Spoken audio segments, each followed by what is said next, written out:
Have you ever felt forgotten, rejected, pushed aside by the family or the community or even the people you love? There is a woman in the Bible who knows exactly what I'm talking about. Her name is Hagar. Other people call her Hagar. Some says Hagar. So this Hagar is a story of pain, story of rejection, story of poverty, but also of God who sees. We first meet Hagar in Genesis chapter 16. She is an Egyptian servant, not a prophet, not a pastor, not a queen, not even a Hebrew. Just a slave girl brought into Abraham's and Sarah's household.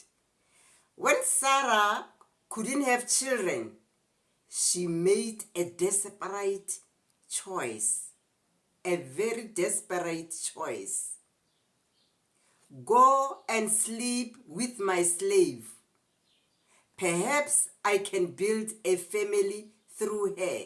We find this in Genesis chapter 16 verse 2, NIV version. Sarah said that to her own husband. Just imagine. And so Hagar becomes pregnant with Abraham's child. But instead of joy, it brings tension in the family. As soon as Hagar conceives, tension explodes between her and Sarah. Jealousy, anger, and abuse follow. Then Sarah mistreated Hagar, so she fled from her. We find this in Genesis chapter 16 verse 6. Because she was abused, she just ran away. And pregnant, alone, running through the desert. This is a rock bottom. But that's exactly where God meets her. In her lowest moment, Hagar doesn't find judgment. She finds peace. Just imagine. She finds peace. How many of us find peace in our problems? Very few. Let's continue. I'm repeating the verse. The angel of the Lord found Hagar near a spring in the desert. We find this in Genesis chapter 16 verse 7. Yes. Verse 7 in NIV version. The first time in scripture, please hear this. The first time in scripture, an angel of the Lord appears and is to pregnant woman, a runaway slave. God speaks to her. He calls her by name. Just imagine. He tells her to return back. Not as punishment, but because he has a promise for her. God has promised for Hagar, the slave girl. I will increase your descendants so much that they will be too numerous to count. God is telling Hagar. We find this in Genesis chapter 16 verse 10. And then she gives God a name. She said, "You are a God who sees me."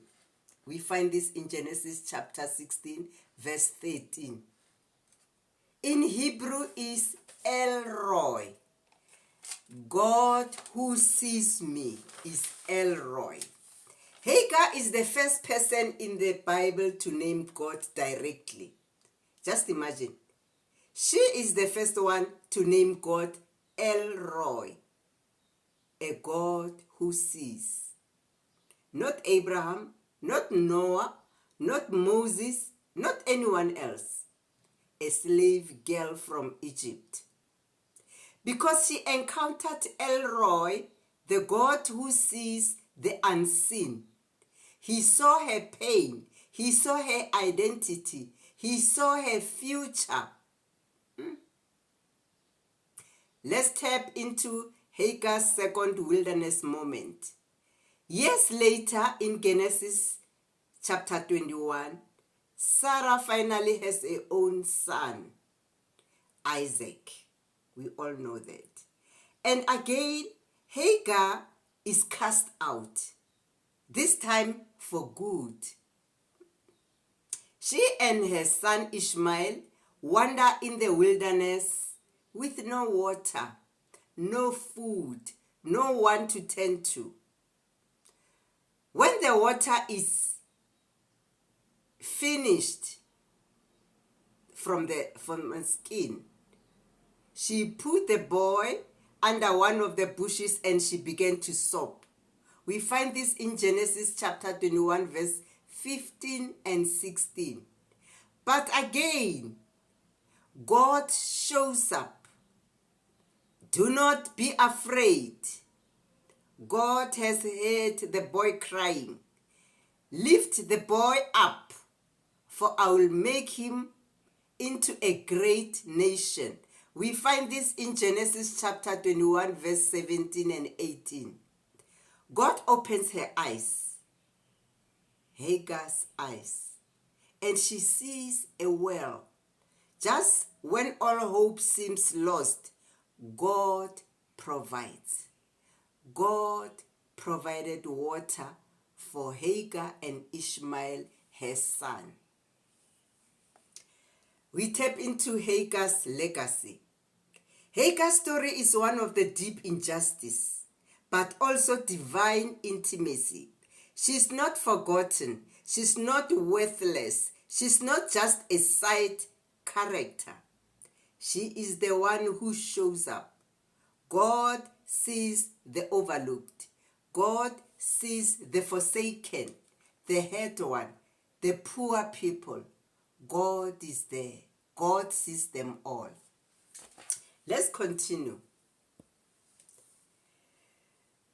Hagar's story is one of the deep injustice, but also a divine intimacy. She's not forgotten. She's not worthless. She is not just a side character. She's the one who shows up. God sees the overlooked. Maybe you feel invisible. Maybe life hasn't been fair, but just like Hagar, you are seen by God. Not by just anyone, but by El Roi, the God who sees. He's the God who sees, yes. And he not sees, he speaks. Just imagine, he speaks. He does not just see. Our God speaks. He restores also. He provides. I love this. He sees and provides. So don't give up in your wilderness. God is closer than you think. Don't give up. God is closer. Every step you take in life, God is there. The God who sees. Genesis chapter 16, verse 13. Thank you very much. We are at the end of this video. Subscribe for more biblical encouragement and motivation. See you in the next video. God bless.